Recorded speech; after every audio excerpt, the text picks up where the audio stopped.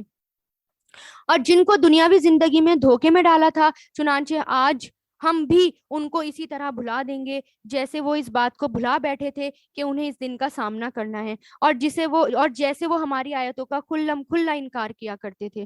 اور حقیقت یہ ہے کہ ہم ان کے پاس ایک ایسی کتاب لے کر آئے ہیں جس میں ہم نے اپنے علم کی بنیاد پر ہر چیز کی تفصیل بتا دی، اور جو لوگ ایمان لائیں اور ان کے لیے وہ ہدایت اور رحمت ہے۔ کس کے لیے قرآن کس کے لیے ہدایت اور رحمت ہے؟ جو لوگ ایمان لے کر آئے ہیں۔ اس لیے ایمان والے قرآن کو چھوڑتے نہیں، اس کو پکڑتے ہیں، اس سے چمٹ جاتے ہیں۔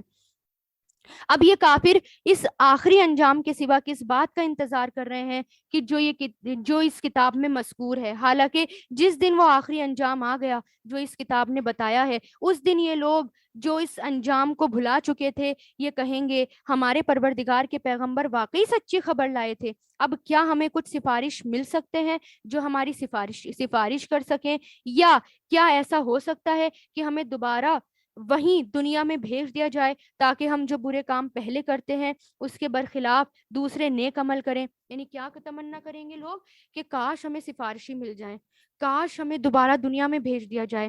حقیقت یہ ہے کہ یہ لوگ اپنی جانوں کے لیے سخت گھاٹے کا سودا کر چکے ہیں، اور جو دیوتا انہوں نے گڑھ رکھے ہیں انہیں اس دن ان کا کہیں سراغ بھی نہیں ملے گا۔ یقیناً تمہارا پروردگار وہ ہے جس نے سارے آسمان اور زمین کو 6 دن میں بنایا، اور پھر وہ عرش پر مستوی ہوا، یعنی پھر اس کی توجہ اس نے کہاں پر کی؟ عرش پر کی۔ وہ دن کو رات کی چادر اڑا دیتا ہے، اور جیسے 6 دن میں اللہ تعالیٰ نے بنایا، یعنی کہا جاتا ہے کہ 2 دن دو دن کر کے اللہ تعالیٰ نے، یعنی 6 اسٹیپ میں اللہ تعالیٰ نے سب کچھ بنایا، آسمان اور پھر زمین اور پھر انسان اور پھر اس میں پیڑ پودے، یہ سب چیزیں۔ پھر اس نے عرش پر استوا فرمایا، یعنی عرش پر پھر وہ قائم ہوا۔ وہ دن کو رات کی چادر اڑا دیتا ہے، جو تیز رفتاری سے چلتی ہوئی اس کو آ دبوچتی ہے۔ اس نے سورج اور چاند تارے پیدا کیے جو سب اس کے حکم کے آگے رام ہیں۔ یاد رکھو کہ پیدا کرنا اور حکم دینا سب اسی کا کام ہے۔ بڑی حکمت والا ہے وہ جو تمام جہانوں کا پروردگار ہے۔ تم اپنے پروردگار کو عاجزی کے ساتھ چھپ کے پکارو، یقیناً حد سے گزرنے والوں کو وہ پسند نہیں کرتا۔ اور زمین میں اس کی اصلاح کے بعد فساد مت مچاؤ، اور اس کی عبادت اس طرح کرو کہ دل میں خوف صرف اسی کا ہو اور امید بھی اسی سے ہو۔ یعنی اب اللہ تعالیٰ کو اب یہاں پر بتایا جا رہا ہے، دعا کے بارے میں بتایا جا رہا ہے کہ دعا کیسے مانگنی چاہیے۔ عبادت کا لفظ مطلب کیا آیا ہے؟ یعنی دعا یا عبادت یعنی ایسی ہونی چاہیے کہ ہم جب کوئی بھی کام کریں، کوئی بھی نیک کام کریں، تو یہ سوچیں کہ ایسا تو نہیں کہ یہ قبول ہوگی، پتہ نہیں قبول ہوگی، اور امید یہ رکھے کہ ہاں وہ قبول ہوگی، میرا رب بہت غفور الرحیم ہے، رحمت والا ہے۔ تو خوف بھی ہو اور امید بھی ہو۔ یقیناً اللہ کی رحمت نیک لوگوں سے قریب ہے، اور وہی اللہ ہے جو اپنی رحمت یعنی بارش کے آگے آگے ہوائیں بھیجتا ہے جو بارش کی خوشخبری دیتی ہیں، یہاں تک کہ جب وہ بھوجل بادلوں کو اٹھاتی ہیں یعنی ہیوی بادلوں کو اٹھاتی ہیں تو ہم انہیں کسی مردہ زمین کی طرف ہکا کر لے جاتے ہیں، پھر وہ وہاں پانی برساتے ہیں، پھر اس کے ذریعے ہر قسم کے پھل نکلتے ہیں۔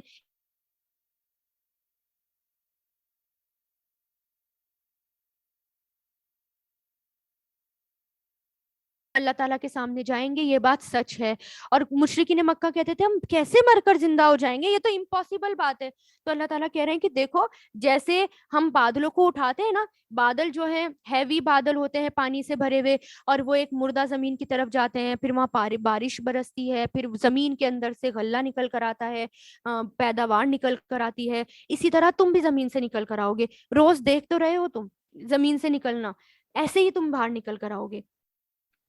اور جو زمین اچھی ہوتی ہے اس کی پیداوار تو اپنے رب کے حکم سے اچھی نکل آتی ہے، اور جو زمین خراب ہوتی ہے اس سے ناقص پیداوار کے سوا کچھ نہیں نکلتا، نل، زیرو، کچھ نہیں نکلتا۔ اس لیے جو انسان نیک ہوتے ہیں، اسلام کی روشنی دور دور تک پھیلاتے ہیں، قرآن کی روشنی، قرآن کو ایبزارو کرتے ہیں اور اس کا فائدہ دوسروں تک پہنچاتے ہیں۔ لیکن کچھ لوگ ایسے ہوتے ہیں قرآن سنتے تو ہیں لیکن بالکل نل رہتے ہیں، خالی رہتے ہیں، کوئی فائدہ نہیں، نہ خود کو فائدہ ہوتا نہ دوسروں کو فائدہ ہوتا۔ تو ہمیں کیسی پیداوار بننا ہے جو کہ خود بھی ہم فائدہ اٹھائیں اس قرآن سے اور دوسروں تک بھی اس کا فائدہ پہنچائیں۔ اسی طرح ہم نے اپنی نشانیوں کے مختلف رخ دکھائے مگر ان لوگوں کے لیے جو قدردانی کریں، یعنی نشانیاں کس کے لیے آتی ہیں؟ جو اس کی قدر کریں، یعنی یہ آسمان، یہ زمین، یہ سورج، یہ چاند، یہ نہریں، یہ زمین سے کھیتیوں کا نکلنا، یہ سب کس کے لیے ہے؟ جو ان لوگوں کے لیے جو یشکرون، شکر ادا کرتے ہیں۔ ہم نے نوح کو ان کی قوم کے پاس بھیجا، چنانچہ انہوں نے، اب یہاں پر نوح علیہ السلام کا واقعہ آ رہا ہے۔ نوح علیہ السلام کو اللہ تعالیٰ نے بہت لمبی عمر دی تھی، لگ بھگ 950 سال۔ انہوں نے بہت لوگوں کو سمجھایا، جب تک زندہ رہے لوگوں کو سمجھاتے رہے، لیکن لوگوں نے ان کی بات نہیں مانی، تو وہ ان لوگوں کے اوپر عذاب آ گیا۔ ہم نے نوح علیہ السلام کو ان کی قوم کے پاس بھیجا تو انہوں نے کہا، اے میری قوم کے لوگوں، اللہ کی عبادت کرو۔ دیکھیں کتنے پیار سے بلا رہے ہیں، اور اس کے سوا تمہارا کوئی معبود نہیں، یقین جانو مجھے سخت ڈر ہے کہ کہیں تم پر ایک زبردست دن کا عذاب نہ کھڑا ہو۔ ان کی قوم کے سرداروں نے کہا، ہم تو یقینی طور پر دیکھ رہے ہیں کہ تم کھلا گمراہی میں پڑے ہوئے ہو۔ نوح علیہ السلام نے جواب دیا، اے میری قوم، مجھے کوئی گمراہی نہیں، مگر میں رب العالمین کا بھیجا ہوا پیغمبر ہوں۔ میں تمہیں اپنے رب کے پیغام پہنچاتا ہوں اور تمہارا بھلا چاہتا ہوں۔ مجھے اللہ کی طرف سے ایسی باتوں کا علم ہے جن کا تمہیں علم نہیں۔ بھلا کیا تمہیں اس بات پر تعجب ہے کہ تمہارے رب کی نصیحت ایک ایسے آدمی کے ذریعے تم تک پہنچی جو خود تم ہی جیسا ہے، تاکہ وہ تمہیں خبردار کرے تو تم بد عملی سے بچ کر رہو اور تاکہ تم پر اللہ کی رحمت ہو۔ یعنی ہر قوم یہ کہتی تھی کہ ہر قوم کے لوگ یہ کہتے تھے کہ نبی جو ہیں وہ انسان کیسے ہو سکتے ہیں، ان کو تو فرشتہ ہونا چاہیے تھا، یا ان کو بہت مالدار ہونا چاہیے تھا، بہت الگ ہونا چاہیے تھا۔ ہر قوم کے لوگوں نے اپنے نبی کو جھٹلایا، پھر بھی انہوں نے نوح علیہ السلام کو جھٹلا دیا، چنانچہ ہم نے ان کو اور کشتی میں ان کے ساتھیوں کو نجات دے دی اور ان سب کو غرق کر دیا، ڈبو دیا جنہوں نے ہماری نشانیوں کو جھٹلایا تھا، یقیناً وہ اندھے لوگ تھے۔ پھر اللہ تعالیٰ کے حکم سے نوح علیہ السلام نے کشتی بنائی جب عذاب آنا تھا ان لوگوں کے اوپر۔ بہت بڑی کشتی تھی، اس میں نیک لوگوں کو، ایمان والوں کو اور کچھ جانوروں کو سوار کیا گیا۔ پھر اللہ تعالیٰ کی، پھر جیسا حکم آگے آ جائے گا اس کی پوری تفصیل، آسمان سے پانی برسا، زمین سے تنور ابل پڑا، تنور مطلب زمین بھی اپنا پانی چھوڑنے لگی، چاروں طرف باڑھ ہی باڑھ آ گئی، اور پھر پانی کا لیول بڑھتا گیا یہاں تک کہ سب ڈوب گئے، صرف کشتی بچی۔ اور پھر اس کے بعد اور قوم عاد کی طرف ہم نے ہود کو بھیجا۔ پھر دوسری قوم کی طرف اشارہ ہے۔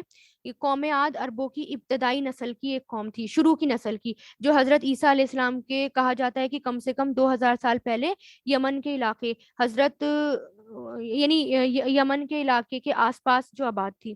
یہ لوگ اپنی جسمانی طاقت سے پتھروں کو تراشتے تھے، یعنی ان کے اندر بہت اسکل تھی، ہنر تھا پتھروں کو تلاشنے کا، اور بہت لمبے چوڑے لوگ تھے یہ۔ اور آہستہ آہستہ انہوں نے بت بنانے شروع کی اور اس کی پوجا کرنی شروع کر دی اور اپنی طاقت کے گھمنڈ میں مبتلا ہو گئے۔ پھر اللہ تعالیٰ نے ان کے پاس ان کے نبی ہود کو بھیجا۔ انہوں نے کہا، اے میری قوم، اللہ کی عبادت کرو، اس کے سوا کوئی اور معبود نہیں۔ کیا پھر بھی تم اللہ سے نہیں ڈرو گے؟ ان کی قوم کے سرداروں نے، جنہوں نے کفر اپنا رکھا تھا، کہنے لگے، ہم تو یقینی طور پر دیکھ رہے ہیں کہ تم بے وقوفی میں مبتلا ہو، یعنی آئی کیو لیول تمہارا کم ہے، اس طرح باتیں کرنے لگے، اور بے شک ہمارا گمان یہ ہے کہ تم ایک چھوٹے سے آدمی ہو۔ ہود علیہ السلام نے کہا، اے میری قوم، مجھے کوئی بے وقوفی نہیں، بلکہ میں رب العالمین کی طرف سے بھیجا ہوا پیغمبر ہوں۔ میں اپنے پروردگار کے پیغام تم تک پہنچاتا ہوں، اور میں تمہارا ایسا خیر خواہ ہوں جس پر تم اطمینان کر سکتے ہو، یعنی تم مجھ پر اطمینان کر سکتے ہو، میں تمہارا خیر خواہ ہوں۔ بھلا کیا تمہیں اس بات پر تعجب ہے کہ تمہارے رب کی طرف سے نصیحت ایک ایسے آدمی کے ذریعے تم تک پہنچی جو خود تم جیسا ہے، تاکہ وہ تمہیں خبردار کرے؟ اور وہ وقت یاد کرو جب اس نے نوح علیہ السلام کے بعد تمہیں جانشین بنایا۔ یعنی اب وہ یاد دلا رہے ہیں، دیکھو نوح علیہ السلام کے لوگوں نے ان کو جھٹلایا تھا، ان کی قوم نے تو سب ڈوب گئے، اس کے بعد اللہ تعالیٰ نے تمہیں بھیجا اور تم دیکھو یہاں پر ہو، اور تم پر اللہ تعالیٰ نے اتنا احسان کیا، یہ یاد رکھو۔ اور تمہیں جسم کی ڈیل ڈول میں تمہیں دوسروں سے بڑا چڑھا کر رکھا، یہ لمبے لمبے قد تھے، بڑے ہٹے کٹے لوگ تھے وہ، لہٰذا اللہ کی نعمت پر دھیان دو تاکہ تمہیں فلاح نصیب ہو۔ انہوں نے کہا، کیا تم ہمارے پاس اس لیے آئے ہو کہ ہم تنہا صرف اللہ کی عبادت کریں اور جن بتوں کی عبادت ہمارے باپ دادا کرتے آئے ہیں انہیں چھوڑ دیں؟ ایک ہی بات تھی سب کی، انہوں نے بھی یہی کہا ہمارے باپ دادا جو کرتے ہیں ہم اس کو چھوڑ دیں؟ اچھا، اگر تم سچے ہو تو لے آؤ ہمارے سامنے وہ عذاب جس کی تم دھمکی دے رہے ہو۔ ہود علیہ السلام نے کہا، اب تمہارے رب کی طرف سے تم پر عذاب اور قہر کا آنا طے ہو چکا، کیا تم مجھ سے مختلف بتوں کے الگ الگ بتوں کے ان نام کے بارے میں جھگڑتے ہو جو تم نے اور تمہارے باپ داداؤں نے خود رکھ لیے، اور جن کی تائید میں اللہ تعالیٰ نے، یعنی جس کے سپورٹ میں اللہ تعالیٰ نے کوئی ریفرنس، کوئی دلیل نہیں دی؟ بس لو اب انتظار کرو، میں بھی تمہارے ساتھ انتظار کر رہا ہوں۔ چنانچہ ہم نے ان کو، یعنی ہود علیہ السلام کو اور ان کے ساتھیوں کو نجات دے دی، اور ان لوگوں کی جڑ کاٹ دی جنہوں نے ہماری نشانیوں کو جھٹلا دیا اور وہ مومن نہیں ہوئے تھے۔ یعنی ان لوگوں کے اوپر پھر عذاب آ گیا۔ پہلے تو ان کو قحط میں، سوکھے میں، ڈراٹ میں مبتلا کیا گیا۔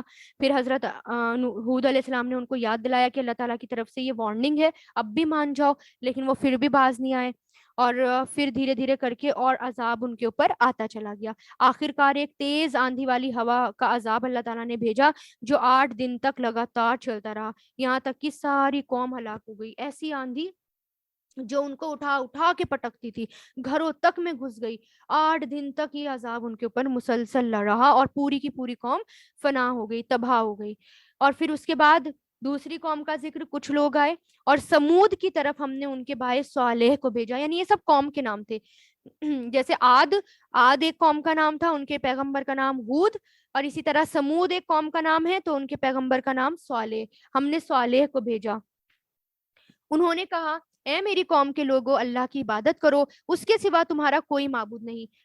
اب صالح علیہ السلام بھی اپنی قوم کو سمجھاتے رہے کہ اللہ تعالیٰ کی عبادت کرو، شرک مت کرو، برے کام مت کرو، لیکن وہ نہیں مانے، مسلسل شیطان کے پیچھے چلتے رہے، شیطان کا کہنا مانتے رہے۔ پھر انہوں نے یہ کہا کہ اچھا، اگر آپ سچ میں آپ نبی ہیں نا تو ایک اونٹنی ہمارے سامنے لا کر دکھائیے، یعنی پہاڑ میں سے انہوں نے معجزہ مانگا، اور معجزہ کیا مانگا کہ پہاڑ میں سے ایک اونٹنی نکل کر آئے ہمارے سامنے، 10 مہینے کی پریگننٹ اونٹنی ہو، اور وہ ہمارے سامنے نکلے اور وہ بچہ جنے، اور وہ بہت الگ اونٹنی ہو۔ تو ایسے ہی ہوا تھا، ان کے ڈیمانڈ پر اللہ تعالیٰ نے یہی کیا تھا کہ اللہ تعالیٰ نے پہاڑ میں سے ایک اونٹنی نکالی، اور 10 مہینے کی پریگننٹ اونٹنی تھی، اس نے بچہ جنا، لیکن وہ اونٹنی اتنی بڑی تھی، اور اس کا معجزہ یہ تھا کہ وہ پونڈ کا پانی ایک ہی دن میں پی جایا کرتی تھی، اور ایک ہی گھونٹ میں۔ تو اللہ تعالیٰ نے ان سے کہا کہ ایک دن پانی پینے کی باری اونٹنی کی ہوگی، ایک دن پانی پینے کی باری تمہاری ہوگی، لیکن اونٹنی کو برائی کی نیت سے ہاتھ مت لگانا۔ لیکن کیا ہوا، یہ بات ان کو اکھڑنے لگی، اونٹنی سارا پانی پی جاتی ہے ہمارا، ہمارے لیے تو کچھ نہیں بچتا، اور اب یہ اونٹنی ان کو برداشت نہیں ہو رہی تھی۔ تو انہوں نے کیا کرا، ایک شخص جس کا نام کزار تھا وہ اٹھا اور اونٹنی کو قتل کر دیا، اور ساری قوم اس کے ساتھ تھی۔ اور پھر کیا ہوا، انہیں پھر وارننگ دی صالح علیہ السلام نے کہ اب ان کی زندگی صرف 3 دن کی باقی رہ گئی، جس کے بعد ان پر عذاب آ جائے گا۔ اور پھر ایسا ہی ہوا کہ 3 دن تک وہ یا تو وہ سدھر جاتے، اللہ سے معافی مانگ لیتے، ایمان لے آتے، اور پھر ان پہ عذاب آ گیا۔ اب وہ اللہ کی اونٹنی تھی، اللہ نے کہا تھا اس کو ہاتھ بھی مت لگانا، انہوں نے کیا کرا، اونٹنی کے کونچے کاٹ ڈالے، یعنی جو اس کے پیر کے ہوتے ہیں نا نیچے، جب وہ کاٹ دیتے ہیں نا تو وہ مر جاتی ہے، اور اونٹنی مر گئی۔ انہوں نے کہا، اے میری قوم کے لوگوں، اللہ کی عبادت کرو، اس کے سوا کوئی تمہارا معبود نہیں، تمہارے پاس تمہارے رب کی طرف سے ایک روشن دلیل آ چکی، یہ اللہ کی اونٹنی ہے جو تمہارے لیے ایک نشانی بن کر آئی ہے، اس لیے اس کو آزاد چھوڑ دو تاکہ وہ اللہ کی زمین میں چڑھتی پھرے، اور اسے کسی برائی کے ارادے سے چھونا بھی مت، کہیں ایسا نہ ہو کہ تمہیں ایک دکھ دینے والا عذاب آ پکڑے۔ اور وہ وقت یاد کرو جب اللہ نے تمہیں قوم عاد کے بعد جانشین بنایا، یعنی تم سے پہلے قوم عاد گزر چکی ہے نا، اور انہوں نے اللہ کی بات نہیں مانی اور وہ ایمان نہیں لائے تو ان پر عذاب آ گیا۔ اب دیکھو کہ اس قوم سے کچھ سبق حاصل کرو، اور تمہیں زمین پر اس طرح بسایا کہ تم اس کے ہموار علاقوں میں محل بناتے ہو اور پہاڑوں کو تراش کر گھر کی شکل دیتے ہو، یہ بھی یہی کام کرتے تھے، لہٰذا اللہ کی نعمت پر دھیان دو اور زمین میں فساد مچاتے مت پھرو۔ ان کی قوم کے سرداروں نے جو بڑائی کے گھمنڈ میں تھے ان کمزوروں سے پوچھا جو ایمان لائے تھے، کیا تمہیں اس یقین ہے کہ صالح اپنے رب کی طرف سے بھیجے ہوئے پیغمبر ہیں؟ یعنی جو قوم کے سردار تھے، بڑے بڑے لوگ تھے، کیا کہنے لگے کہ واقعی صالح سچے نبی ہیں، تمہیں اس بات کا یقین ہے؟ یعنی ایمان والوں سے کہنے لگے، تو ایمان والوں نے کہا بے شک ہم تو اس پیغام پر پورا ایمان رکھتے ہیں جو ان کے ذریعے بھیجا گیا تھا۔ وہ مغرور لوگ کہنے لگے جس پیغام پر تم ایمان لائے ہو اس کے تو ہم بالکل انکار کرنے والے ہیں، منکر ہیں، چنانچہ انہوں نے اونٹنی کو مار ڈالا اور اپنے پروردگار کے حکم سے سرکشی کی اور کہا صالح اگر تم واقعی ایک پیغمبر ہو تو لے آؤ عذاب جس کی تمہیں دھمکی تم ہمیں دھمکی دیتے ہو۔ یعنی اونٹنی کو مار ڈالا اور پھر چیلنج کر رہے ہیں، ٹھیک ہے دیکھو ہم نے اونٹنی کو مار دیا، اب لے کر آؤ ذرا عذاب، اتنے ہٹ دھرم لوگ تھے وہ۔ نتیجہ یہ ہوا کہ انہیں زلزلے نے آ پکڑا اور وہ اپنے گھر میں اوندھے پڑے رہ گئے۔ اس موقع پر صالح علیہ السلام ان سے منہ موڑ کر چل دیے اور کہنے لگے اے میری قوم، میں نے تمہیں اپنے رب کا پیغام پہنچایا اور تمہاری خیر خواہی کی، مگر افسوس کہ تم کو خیر خواہی پسند ہی نہیں آئی، یعنی تم خیر خواہوں کو پسند ہی نہیں کرتے تھے۔ اور ہم نے لوط کو بھیجا، پھر اس کے بعد کس کو بھیجا گیا؟ لوط علیہ السلام کو، جو ابراہیم علیہ السلام کے ساتھ تھے، پوسٹ ابراہیمسٹ ٹائم کے ہیں یہ، یعنی ابراہیم علیہ السلام کے جب ابراہیم علیہ السلام اپنا وطن چھوڑ کر چلے گئے تھے تو ہجرت کر لی تھی، تو ان کے ساتھ لوط علیہ السلام بھی، انہوں نے بھی ہجرت کر لی تھی، صرف وہی ان پر ایمان لائے تھے۔ پھر لوط علیہ السلام کو سڈوم کے علاقے کی طرف نبی بنا کر بھیجا گیا۔ سڈوم ایک مرکزی شہر تھا اور اس میں اور اس کی طرف انہوں نے بھیجا اللہ تعالیٰ نے نبی بنا کر، اور وہ کفر اور شرک کرتے تھے، شرمناک حرکتیں کرتے تھے، ہومو سیکشولیٹی ان کے پاس تھی، اور مرد مردوں کے پاس جاتا تھا، عورت عورت کے پاس جاتی تھی، بہت گندا کام، گے والا سسٹم ان کے اندر تھا جو سب سے پہلے انہوں نے ہی ایجاد کیا تھا۔ لوگوں کے راستے میں بیٹھتے تھے، ڈاکے ڈالتے تھے، جو مسافر ہوتے تھے ان کے ساتھ بھی یہ غلط کام کرتے تھے۔ ان کی محفل میں جو مجلس لگتی تھی نا، اس مجلس میں یہ غلط کام عام تھا، مرد مرد کے ساتھ اپنی نفسانی خواہشات پوری کرتے تھے، شہوت کا کام کرتے تھے، اسی چکر میں فساد پھیلا ہوا تھا۔ عورتیں بھی پھر اپنے آپ کو مرد دکھانے کے لیے مردوں جیسے رہنے لگتی تھی کہ ہم مرد نظر آئے، تو یہ گندی حرکت ان کے اندر تھی۔ پھر ہم نے لوط کو بھیجا، جب اس نے اپنی قوم سے کہا کیا تم اس بے حیائی کا کام کرتے ہو جو تم سے پہلے دنیا جہان کے کسی شخص نے نہیں کی، یعنی ہومو سیکشولیٹی سب سے پہلے ان کے اندر تھی اور ان سے پہلے کوئی بھی نہیں کرتا تھا، اور یہ سب سے غلط کام ہے، آج اس کو پروموٹ کیا جا رہا ہے، تو اس کو پروموٹ نہ کریں بلکہ اس کے خلاف اٹھیں اور اپنے بچوں کو بتائیں کہ یہ کتنا غلط کام ہے۔ ایسے ڈزنیز اس کو پروموٹ کر رہا ہے اور ایسے ایسے بہت سے چینل اس کو پروموٹ کر رہے ہیں، آج کانسٹیٹیوشن نے اس کو الاؤ کر دیا، قانونی طور پر یہ الاؤ ہو گیا، جبکہ اب ہم بہت زیادہ فتنے کے زمانے میں ہیں، بہت غلط کام ہے یہ، اس سے ہمیں خود بھی آگاہ رہنا ہے اور اپنے بچوں کو بھی بتانا ہے اس کی حقیقت کیا ہے اور اس سے کیسے دور رہنا ہے، الرٹ رہنا ہے اس معاملے میں کہ ہماری نسلیں تباہ نہ ہو، برباد نہ ہو، کیونکہ آج کل ہر کوئی اس کو پروموٹ کر رہا ہے۔ تو تم جیسی ہوس پوری کرنے کے لیے عورتوں کی بجائے مردوں کے پاس جاتے ہو، یعنی تم جنسی ہوس پوری کرنے کے لیے عورتوں کی بجائے مردوں کے پاس جاتے ہو، اور یہ کوئی اتفاقی واقعہ نہیں بلکہ تم ایسے لوگ ہو جو شرافت کی تمام حدیں پھلانگ چکے ہو۔ ان کی قوم کا جواب یہ کہنے کے سوا کچھ اور نہیں تھا کہ نکالو ان کو اپنی بستیوں سے، یہ لوگ ہیں جو بڑے پاک باز بنتے ہیں، یعنی نبی کو ہی کہنے لگے کہ نکالو اس بستی سے۔ پھر ہوا یہ کہ ہم نے ان کو یعنی لوط علیہ السلام کو اور ان کے گھر والوں کو بستی سے نکال کر بچا لیا، البتہ ان کی بیوی تھی جو باقی لوگوں میں شامل رہیں جو عذاب کا نشانہ بنے، یعنی جب فرشتے عذاب لے کر آئے تھے نا لوط علیہ السلام کے پاس، تو ان کی مردوں کی شکل میں آئے تھے. پہلے تو وہ ابراہیم علیہ السلام کے پاس آئے اور ابراہیم علیہ السلام کو بیٹے کی خوشخبری دی، پھر لوط علیہ السلام کے پاس جو ہے عذاب لے کر آئے. اس کا واقعہ آگے آ جائے گا. تو لوط علیہ السلام کی بیوی نا مردوں کو بلائی آئی شہر سے کہ آؤ آؤ دیکھو ہمارے گھر نا بہت خوبصورت مرد آئے، آ جاؤ تمہیں اپنی حوث پوری کرنی ہے نا ان کے ساتھ کرنا. اتنا غلط کام کیا تو ان کے اوپر بھی پھر عذاب آیا. پھر ہم نے ان پر پتھروں کی بارش برسائی. اب دیکھو ان مجرموں کا انجام کیسا ہولناک ہوا. اور مدین کی طرف ہم نے ان کے بھائی شعیب کو بھیجا.